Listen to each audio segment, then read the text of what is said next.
Los cuadros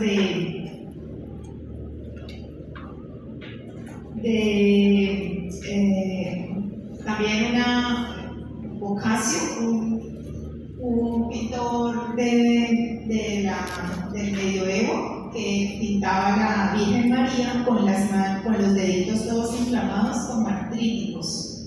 Y otra imagen más moderna, esta Frida Kahlo, que tiene unos cuadros de ella como con unas pullas, como con unos clavos por toda la columna vertebral, debido a que ella padecía de dolor crónico, había tenido un accidente y tenía este dolor. Entonces, todo era para contarles que esas muestras pictóricas pues, nos están reflejando un proceso inflamatorio en diferentes contextos y para también ver cómo desde la antigüedad el hombre pues, ha reconocido ese fenómeno de inflamación, el cual pues ya en nuestra modernidad, en los primeros que se refieren a la inflamación es en 1794, este médico escocés, el cual escribe muy detalladamente los diferentes tipos de inflamación, entre esos la inflamación que conlleva a una supuración, a un aspecto característico supurativo, el cual se caracteriza por ese color verde, gomoso de la pus. También el carácter adhesivo y ulcerativo. Todos estos son diferentes tipos, fenotipos de inflamación.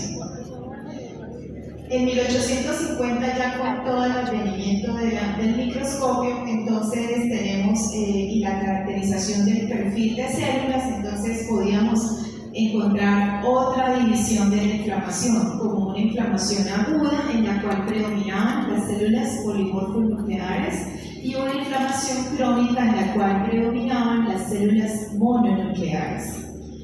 Y más tarde, entonces, este investigador, Rudolf Virchow, que es considerado el padre de la patología, entonces describe de una manera más completa los 4 procesos inflamatorios con los que se conoce actualmente, que son el sudativo, infiltrativo, parenquimatoso y proliferativo. Siguiente. Bueno, entonces, esto de manera de introducción. Ya ubicándonos en el concepto de inflamación, esta palabra viene del latín, de la palabra griega, del latín inflamatio, que significa encender el fuego. Y la inflamación es como el resultado de un mecanismo que al activarse pues resulta en una serie de efectos que hacían pensar que usted tenía un fuego prendido en ese sitio, o sea, caracterizado por dolor, enrojecimiento y calor. Entonces, entendiéndolo así como un proceso o el resultado de un mecanismo, entonces podemos decir que está constituido por una serie de señales que actúan en cascada, una serie de efectos que son consecutivos y que llevan a una respuesta, finalmente se constituye la inflamación como una respuesta del tejido que está vascularizado frente a una agresión. Y el objeto es eliminar ese patógeno, disponer de las células dañadas y reparar o iniciar los procesos de reparación de la herida.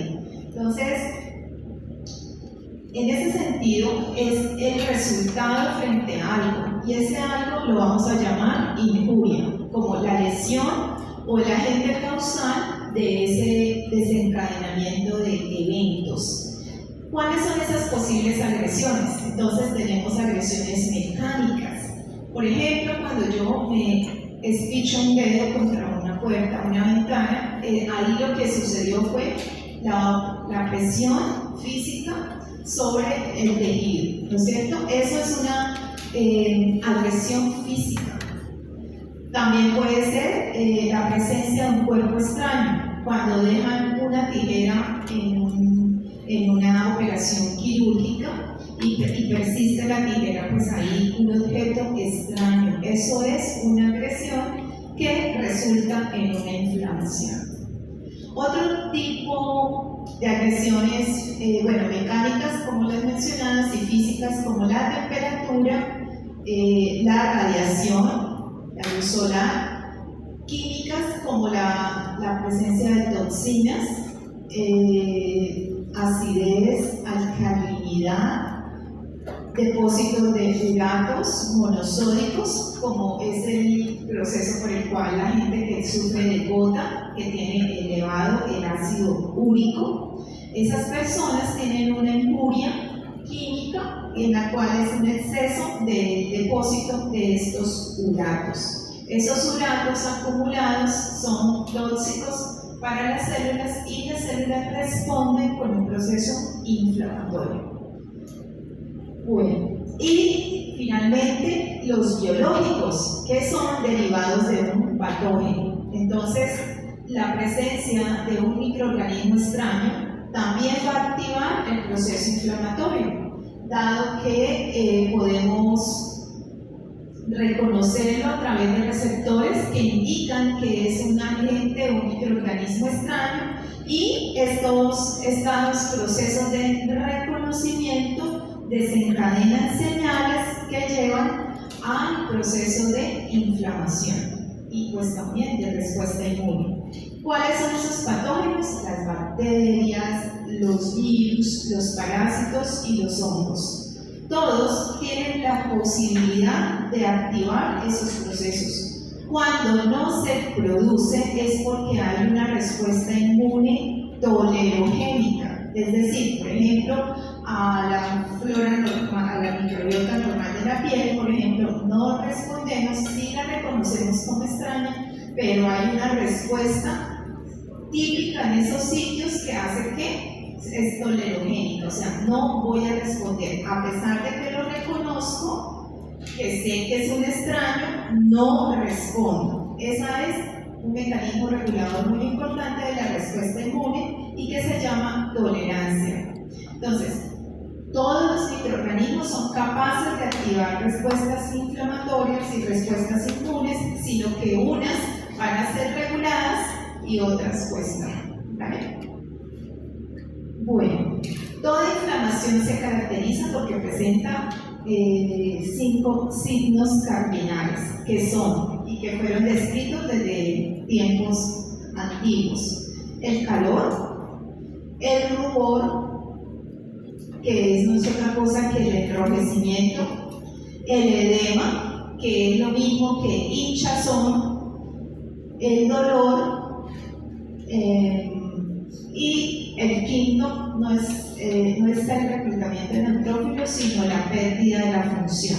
Es decir, cuando persiste el proceso inflamatorio, se convierte en un proceso dañino que al final resulta en la pérdida de la función de ese órgano. Por ejemplo, en la tuberculosis, que la bacteria está quiescente todo el tiempo, 20, 30 años en el tejido pulmonar, y la respuesta inflamatoria por esos 20 años ha terminado en producir una fibrosis, reemplazar el tejido vivo por una fibrosis que pierde la función, parte de la función, el pulmón. Entonces, a eso se refiere con pérdida de la función, ¿sí? Cuando los eventos concluyen con pérdida de ese tejido vivo y por ende el órgano pues no responde. Otro ejemplo súper claro es en las cardiomiopatías.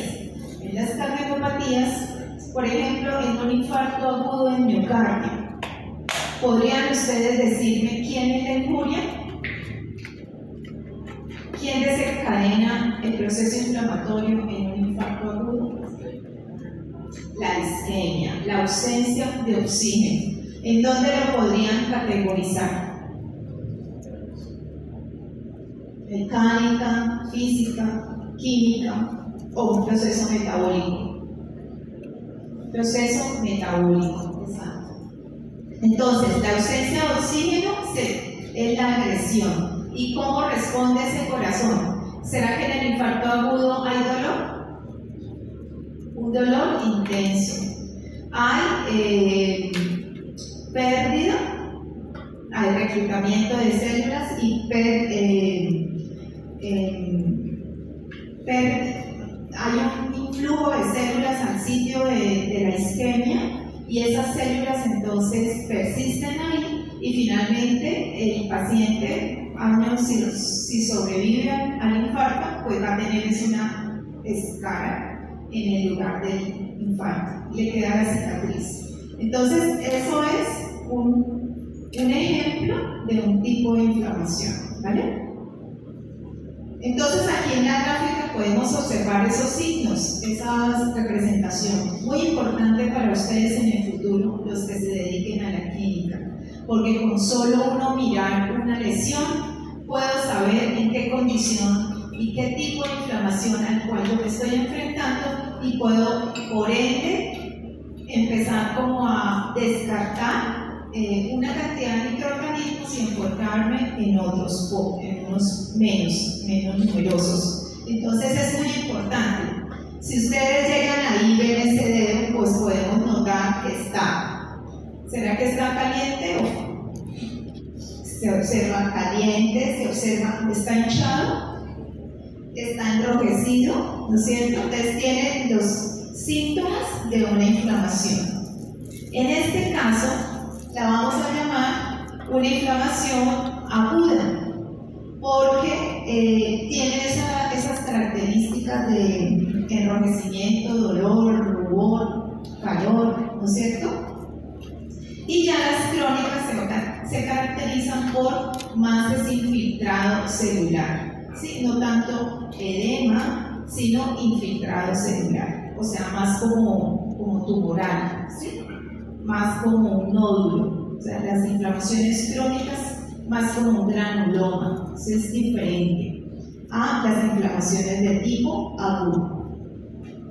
Bueno, en cuanto al origen de la infección o de la inflamación, más bien, podemos llamarlas, ven que están encerradas, mecánicas, físicas, químicas y procesos internos, y las denominamos actualmente como inflamación estéril. Entonces, la inflamación estéril es aquella que se debe a otras causas diferentes a la presencia de un patógeno.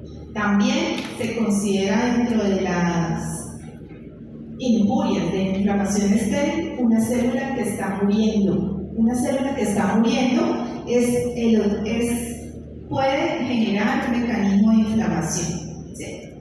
Entonces, a esos metabolitos que libera una célula muriendo los llamaríamos DANs, diferentes a PANs. Bueno, siguiente. Entonces, la inflamación estéril, esta es la forma como se explica el mecanismo. Por ejemplo, puede ser la isquemia que hablábamos del infarto agudo del miocardio, puede ser la persona que tiene el ácido úrico aumentado, puede ser la persona que sufre de aterosclerosis, puede ser la enfermedad de Alzheimer, en la cual se caracteriza por un aumento en el depósito de unas proteínas en las células cerebrales. Entonces, todas esas son situaciones o ejemplos de una inflamación tipo estéril. Finalmente, el cáncer también es una inflamación o un tipo de desequilibrio inflamatorio, pero es crónico. Bueno, entonces acá tenemos una célula. Esta célula vemos que está en líneas entrecortadas, lo que significa que es una célula que está mal, es una célula que está en apoptosis, es una célula que ha muerto, una célula necrótica. Y vemos cómo esta célula en ese estado que tiene la membrana nuclear y celular rota permite y favorece la salida de DANS. Un DANS muy caracterizado es el HMGB1. Este es el DANS más famoso.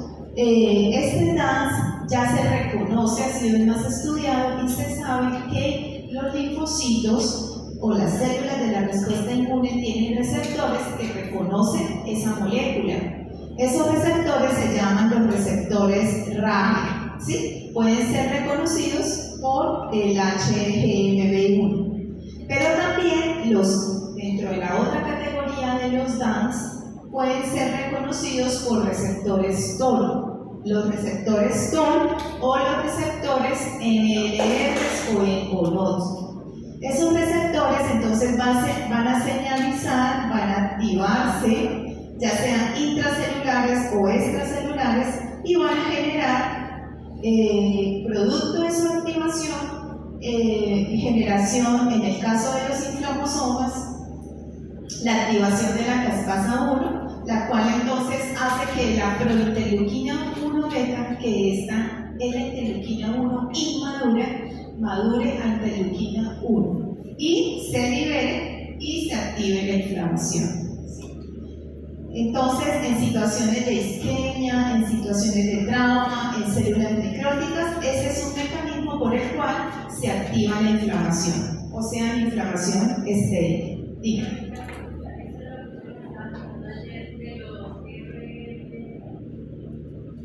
Sí, pero ayer lo estábamos enfocando con un virus.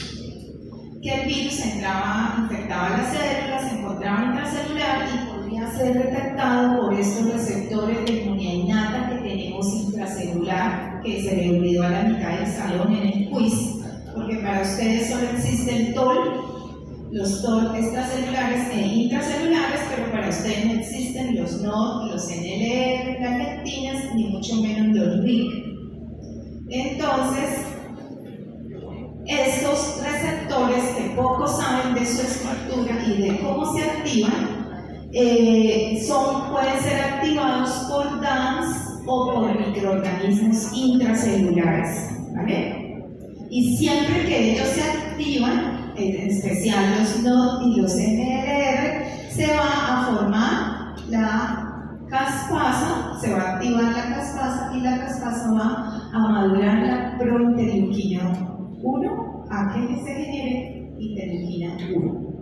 ¿Quién te puede decir cuál es la diferencia cuando se activa un TOL a cuando se activa un NLR? Muy bien, la vía de señalización.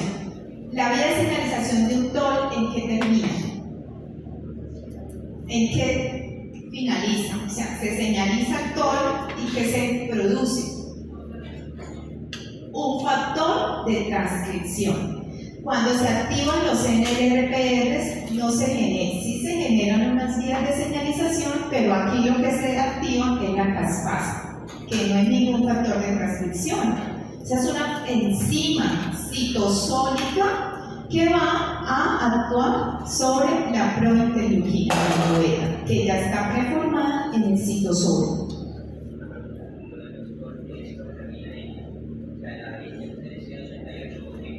Sí. Sigue bajando y termina en F etapa beta, que es un factor de transcripción. Bueno, chicos, ¿está claro? Entonces, este es el mecanismo por el cual una injuria estéril puede activar la inflamación. ¿Preguntas? Bueno, esa interleuquina 1 puede ser reconocida por receptores de interleuquina 1 en la superficie, que entonces lo mismo se señaliza y se activan más citoquinas proinflamatorias, ¿sí? Como para continuar el ciclo. Listo. Siguiente. Bueno, esta es la lista de los principales DANS. Entonces tenemos endógenos, el HMGB1, puede ser sensado por DOL, por los NLRP3. Las HCP son proteínas de shock calórico, las proteínas S100, el RNA, el DNA, los cristales de ácido úrico, el hialuronidano, glicano, persican, todos esos son de matriz extracelular, o sea, cuando se rompe, cuando hay necrosis, la matriz libera estos metabolitos y esos son señales para activar la inflamación estéril. DNA, el beta-amiloide, que es el del Alzheimer, el de la enfermedad de Alzheimer, la proteína que se deposita. Tenemos los cristales de colesterol y exógenos tenemos el sílica y los asbestos, que van a señalizar por NLRP3. ¿Dónde encontramos el asbesto? En las tejas de terminismo. Actualmente, hace como en el 2018, la Corte Constitucional aprobó una gran demanda en la cual todo un pueblito de Boyacá demandó a la Nación y a la empresa que se generaban esas tejas, porque pues en ese pueblito han aumentado el número de cáncer, ¿sí? Entonces el asbesto ya es considerado un agente maligno que lleva a inflamación constante y estas personas desarrollan fibrosis intersticial, pulmonar, pierden el pulmón o cánceres de pulmón, ¿vale? Como tema actual. Siguiente. Bueno, entonces hemos hablado de inflamación estéril y inflamación derivada de los patógenos. Ya sabemos que bueno, se van a activar por algunos de los PRRs. Ahora es muy importante entonces discriminar entre inflamación aguda e inflamación crónica. Entonces, llamamos inflamación a un proceso dinámico que puede desarrollarse en un periodo de tiempo corto, por ejemplo, la espinita de la rosa. Esa es ¿no es cierto? En cuestión de 1 o 2 días ya no me va a doler, ya no está rojito. A eso le llamamos una inflamación aguda o largo de años, de meses e incluso años, en la cual podemos encontrar periodos de recidiva, es decir, periodos en los que deja de doler, pero vuelve y se exacerba la inflamación. Entonces se caracteriza ese tipo de comportamiento en años y que para y vuelve y empieza como inflamación crónica. En el caso de la inflamación aguda, pues como sabemos es un periodo corto que se presenta en el término de minutos a horas y pues usualmente es frente a una agresión física, química, puede ser también microbiológica. Va a estar mediada principalmente por los productos de la activación de los mastocitos. Entonces, recordemos, los mastocitos son células que están en el tejido, están ahí como centinelas y que se caracterizan por tener receptores FC para la inmunoglobulina E. Entonces, esos mastocitos apenas detectan señales, ellos se degranulan y esas primeras señales son las que más desencadenan la inflamación aguda, tal cual con la que siempre les pongo de ejemplo, cuando abro un libro viejo y sale como el polvo o los ácaros o los pólenes que estén ahí en esas cosas guardadas con mucho polvo y inmediatamente se estornudan, la nariz se nos pone roja, nos da lagrimeo, nos pican los ojos, ¿no es cierto? Nos da tos, es una inflamación inmediata. Esa es mediada por los mastocitos. También puede ser mediada por el complemento, que no lo hemos visto, puede ser mediada porque se activen los fagocitos, puede ser mediada como por moléculas solubles como las quimiosinas y las citocinas. Bueno, pero aquí tengo algo que quiero que quede súper claro, y es que la inflamación aguda siempre se va a definir por haber un reclutamiento inicial de los polimorfos nucleares neutrófilos y una activación de esas células. Entonces, a ustedes les llega una secreción al laboratorio. Gran de secreción traqueal. Miran al microscopio y esta es la imagen. Muchísimos polimorfos nucleares neutrófilos y presencia de bacterias, seguramente algunas extracelulares y otras fagocitadas con esos mismos polimorfos nucleares neutrófilos. Mucho debris y ya. Ustedes, esa imagen que está cargada de leucocitos de tipo polimorfo nuclear, ya con esa imagen ustedes pueden decir que esto es un problema agudo, ¿sí? Que esto es una infección aguda. Entonces, siempre esa es una característica propia de las inflamaciones agudas. Mientras, en los casos de inflamación crónica, aquí el estímulo persiste por años. Entonces, la cirugía estética en la cual le dejaron la pinza adentro, o la cirugía estética en la cual le colocaron, ¿cómo se llama lo que le colocan?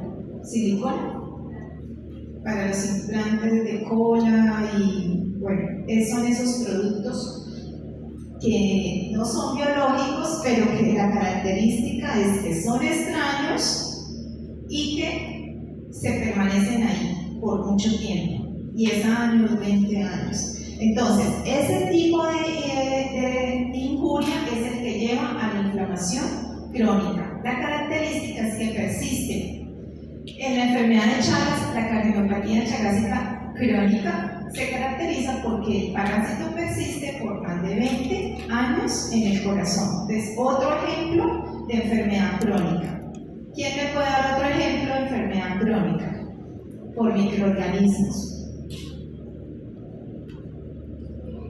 Que persista por 20 años y no se va. La sífilis. No, el VIH es una inmunodeficiencia. Muy bien. Micobacteria y tuberculosis. Previo. De 2 ejemplos de inflamación crónica, o sea, la tuberculosis es el exponente más importante de inflamación crónica.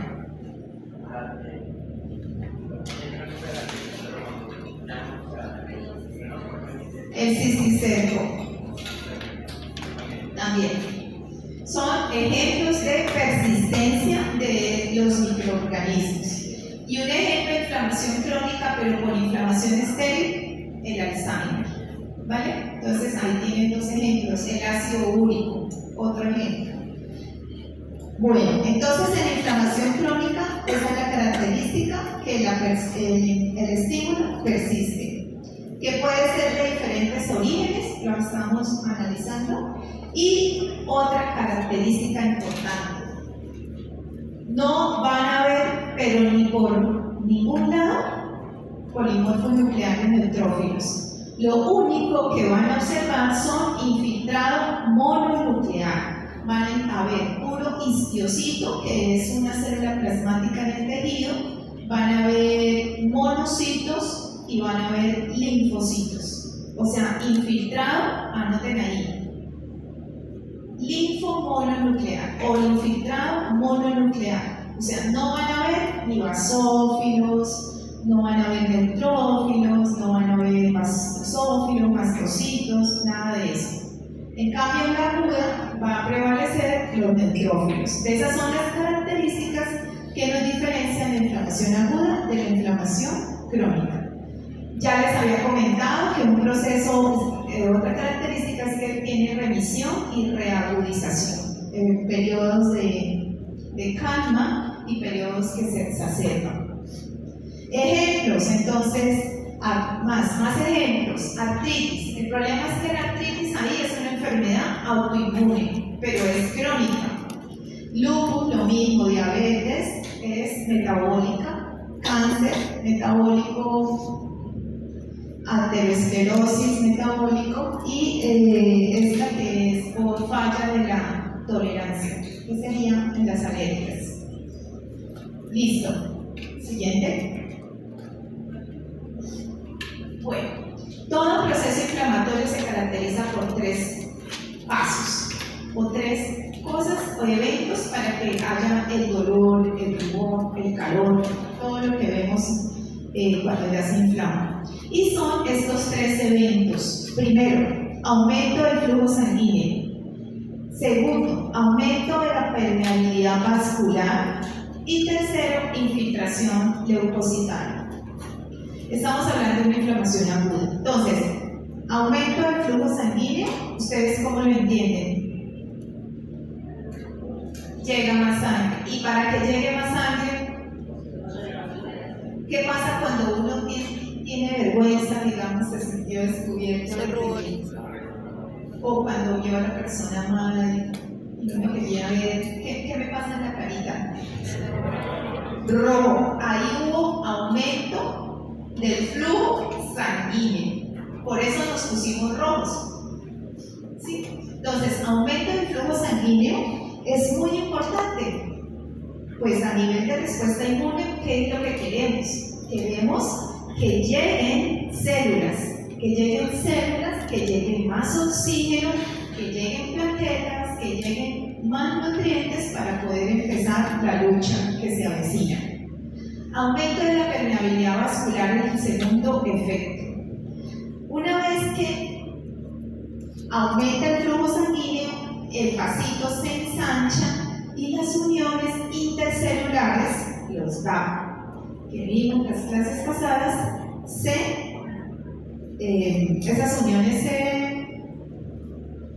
disminuyen en número y aumentan los espacios entre célula y célula, ocasionando que se salga el líquido afuera de los vasos. Haya una extravasación de los líquidos hacia el espacio extracelular. Entonces, el primer efecto fisiológico del aumento del flujo sanguíneo es lo que nos va a producir ¿cuál síntoma de inflamación? Rubor y calor. El aumento de la permeabilidad vascular, ¿cuál efecto tendrá? Salida del agua afuera, ¿eso cómo se traduce? Edema, muy bien, edema. El edema es la presencia del líquido por fuera del vaso sanguíneo, en el espacio extracelular. ¿Qué pasa cuando ese líquido es clarito, libre de proteínas? Se llama exudado, ¿no es cierto? Bueno. Y por último, después de que han ocurrido las dos anteriores, llegan entonces los leucocitos, pero ellos se tienen que infiltrar. ¿Qué es infiltrar para ustedes? ¿Meterse en dónde? Salirse del vaso sanguíneo y meterse en dónde? En el tejido o en el órgano. Por ejemplo, si es el infarto agudo de miocardio, entonces salirse del vaso sanguíneo e infiltrar el tejido cardíaco, es decir, donde están las fibras, los cardiomiocitos, ¿sí? Ahí entre cardiomiocito y cardiomiocito llegan ellos. Las fotos son hermosas porque se ve el vasito sanguíneo y todo el camino de celulitas casi que en fila, introduciéndose por dentro del tejido, buscando cómo solucionar la injuria. Siguiente. Bueno, entonces, fisiológicamente eso es lo que pasa. Molecularmente o inmunológicamente, entonces para estudiarlo a mí me gusta dividirlo en tres. componentes celulares que participan en la inflamación, componentes no celulares como el caso de la matriz y componentes solubles que participan en la inflamación. Entonces, componentes celulares. Siguiente.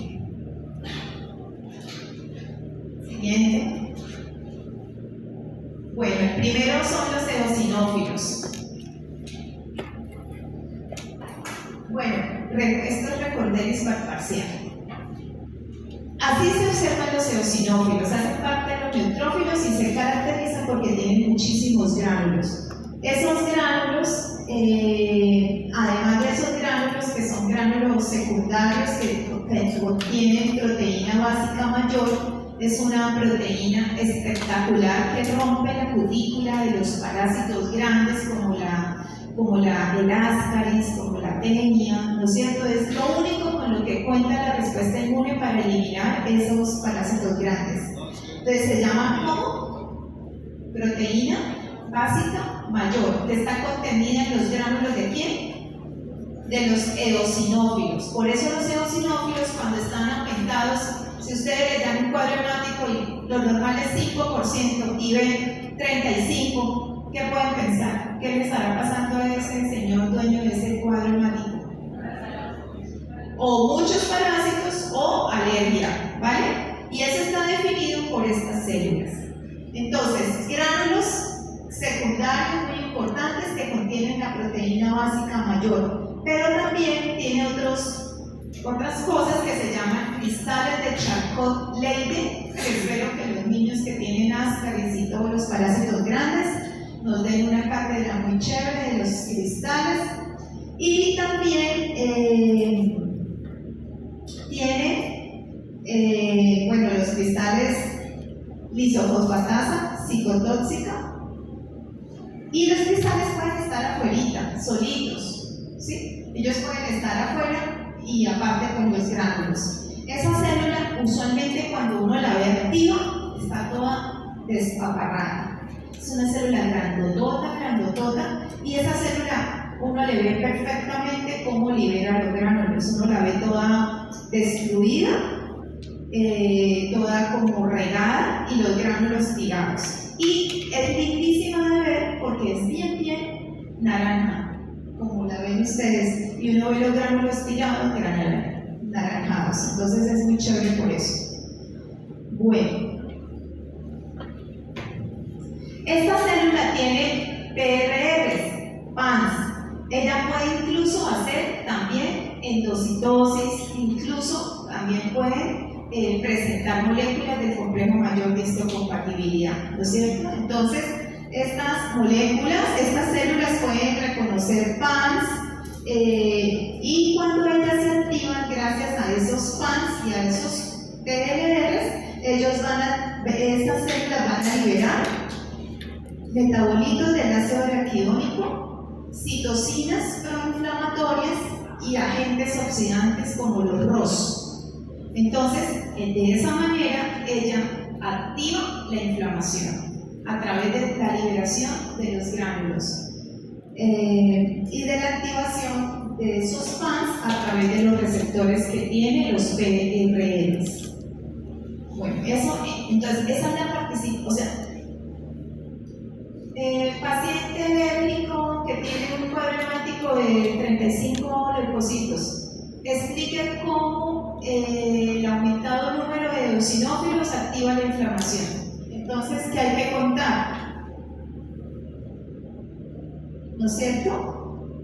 Citocinas, ROS y activación del ácido araquidónico, que ya lo vamos a ver. Bueno, siguiente. Muy diferente al fagocito, muy diferente. Sí, entonces lo tienen que tener claro. Esta es otra célula que los confunde mucho, que se les dificulta y se enredan con el mastocito. El mastocito es una célula muy especial porque se caracteriza, y no lo pueden olvidar, ¿qué es lo que mejor dicho le sobra a esa célula en la superficie? ¿Qué receptor? Allá está, lo que pasa es que no está el nombre. Muy bien. El receptor FC epsilon, receptor. O sea, el receptor de la región FC de la inmunoglobulina E. Entonces, el mastocito se caracteriza por eso, porque tiene muchísimos de esos receptores en la superficie. Y tiene los gránulos que están llenos de una sustancia, la sustancia más terrible para inflamar se llama histamina. Entonces, los gránulos del mastocito están llenos de ¿qué? Histamina y serotoninas, que son aminas vasoactivas y son los agentes proinflamatorios más potentes encontrados en la naturaleza. Elevan la inflamación a la potencia 10 a la 10. ¿Sí? Ellos son muy proinflamatorios. Entonces, cuando un mastocito se activa, sí o sí, genera inflamación, pero por el mecanismo de la histamina. ¿Vale? Bueno, cuando no se activan esos FC receptor, o sea, el FC receptor está ahí, se ocupa por la inmunoglobulina y la inmunoglobulina por el target. Ese entrecruzamiento es lo que hace que se granulen los gránulos de histamina.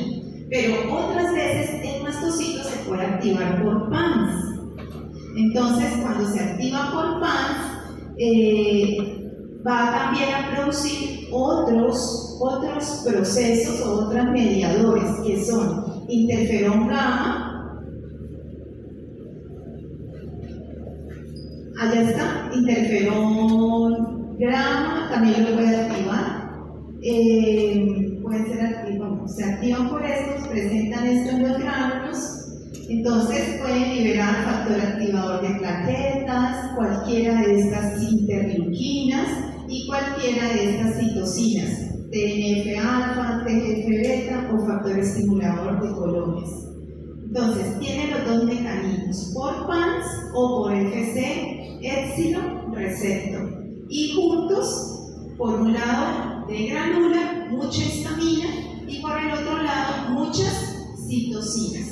Pero esas citocinas son, echen ojo,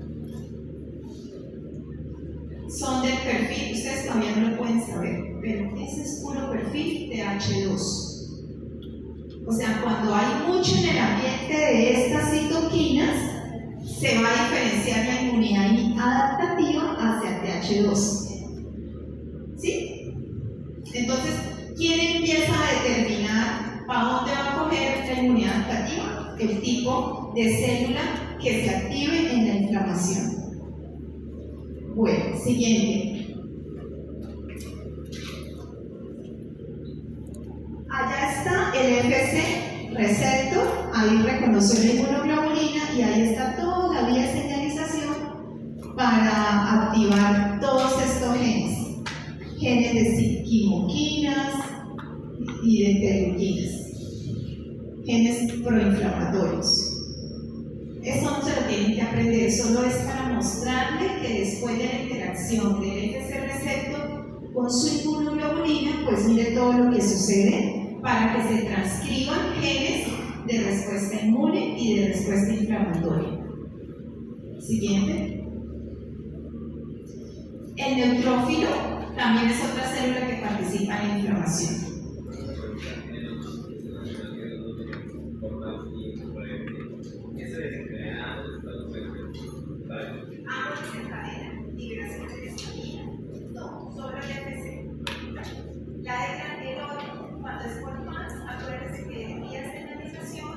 Factor de transcripción y genes de citocinas o quimoquinas.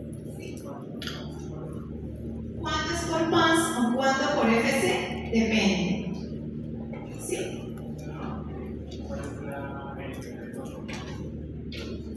Vía de señalización y generación de factores de transcripción. Bueno, ¿qué es eso que está aquí afuera? ¿Qué vemos? ¿Qué les llama la atención de ese neutrófilo? ¿Qué reconoce? Está fagocitando Sí, ¿no es cierto? Yo veo ahí el patógeno metido. ¿Qué vemos ahí? NADPH y vemos O2, H2O2. ¿Eso cómo se llama? ¿Cómo se llaman estas especies? Especies. Segunda palabra. Reactivas de oxígeno. Y cuando vemos óxido nítrico, ¿cómo se llama? Especies reactivas derivadas de óxido nítrico sintasa inducible. ¿Vale? No se confunden con esas dos. Entonces, ¿es un macrófago activo o inactivo? Activo, ¿no es cierto? Y ya está haciendo muerte. Había una pregunta en el quiz. Decía, ¿qué sucedió para que explicara la aumentada cantidad de especies reactivas de oxígeno? Que hubiera fagocitosis, por ahí todos me colocaron la palabrita. Eso es lo único que activa la producción de las especies reactivas de oxígeno, que se haya activado el proceso de fagocitosis. Y otra cosa que no les he contado del neutrófilo es que liberan trampas extracelulares denominadas NET, NET. Trampas extracelulares, que es como una cantidad de material genético fuera de la célula con un poco de proteínas para atrapar a los microorganismos y como encerrarlos en esa malla. ¿Sí? Entonces, esas son otro mecanismo de estos neutrófilos. Y todos esos procesos que se habla o da cuenta de un neutrófilo activo. Y cuando el neutrófilo está activo, también están activos sus gránulos primarios, secundarios y terciarios. Esos gránulos, entonces, acuérdense que son los que van a empezar a hacer toda la muerte intracelular en el fagosoma de la bacteria. Son los que van a meter ahí las proteasas, ¿no es cierto?, la colagenasa, la mieloperoxidasa, para que se degrade esa bacteria dentro. Bueno. ¿Listo? Siguiente.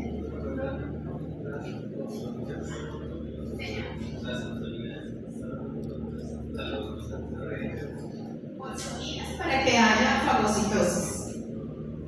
Y ahí también ya hablamos de receptores oxónicos y no oxónicos. Bueno, basófilo. Sí, perdón. Sí, sí.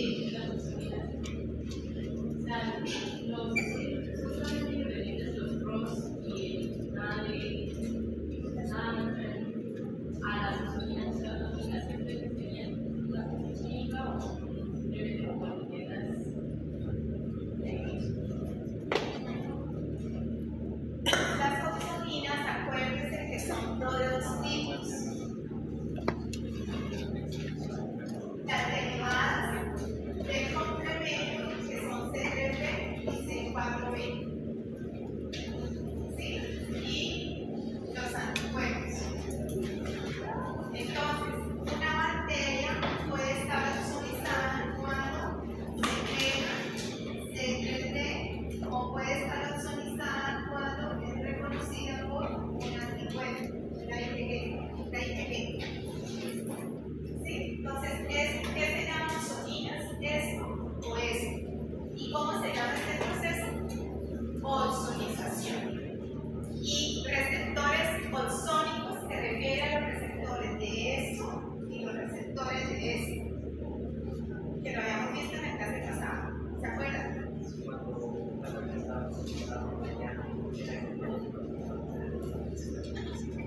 Cuando un patógeno está oxonizado, hace fagocitosis. Porque tiene receptores para estos oxónicos. Voy a buscar. Ya vengo, me disculpo.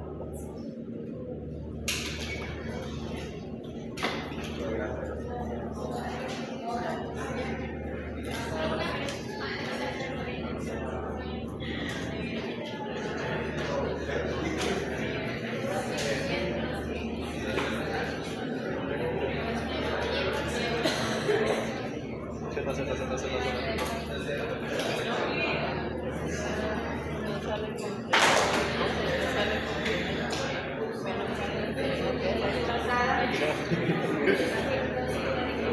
que no salga inflamación. ¿Sale? Ella dijo que